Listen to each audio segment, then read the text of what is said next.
Hai pemirsa, video ini akan menjelaskan bagaimana gotong royong dalam memanen padi di sawah dengan upah bagi hasil padi dianalisis menggunakan konsep embeddedness dari Mark Grunfelter yang merupakan sosiolog terkenal.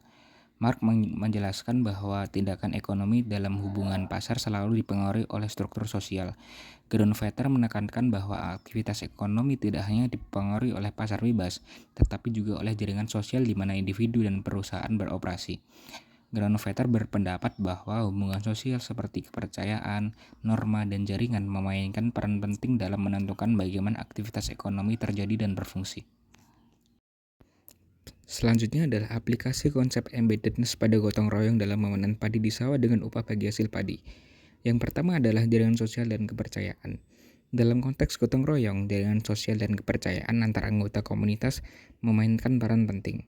Orang-orang yang terlibat dalam gotong royong seringkali memiliki hubungan sosial yang kuat, baik sebagai teman, keluarga, atau tetangga.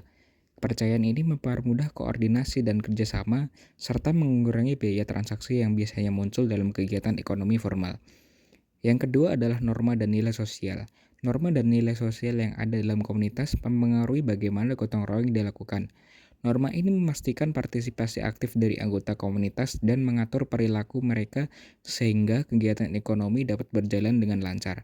Norma sosial ini juga memastikan bahwa distribusi hasil panen dilakukan dengan cara yang dianggap adil oleh semua pihak. Yang ketiga adalah institusi sosial dan tradisi. Gotong royong seringkali diatur oleh institusi sosial dan tradisi yang ada di masyarakat. Misalnya, adat setempat mungkin menetapkan bahwa kapan waktu yang tepat untuk memanen padi dan bagaimana pembagian hasil panen dilakukan. Tradisi ini membantu menciptakan struktur dan kerangka kerja yang jelas untuk aktivitas ekonomi.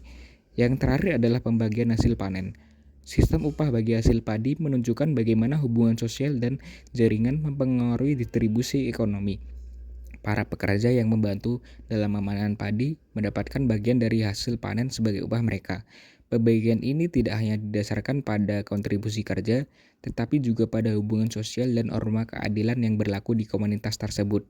Nah, jadi kesimpulan dari video ini adalah melalui praktik gotong royong dalam memanen padi, terlihat jelas bahwa kegiatan ekonomi tidak dapat dipisahkan dari konteks sosial dan jaringan yang ada di masyarakat setempat.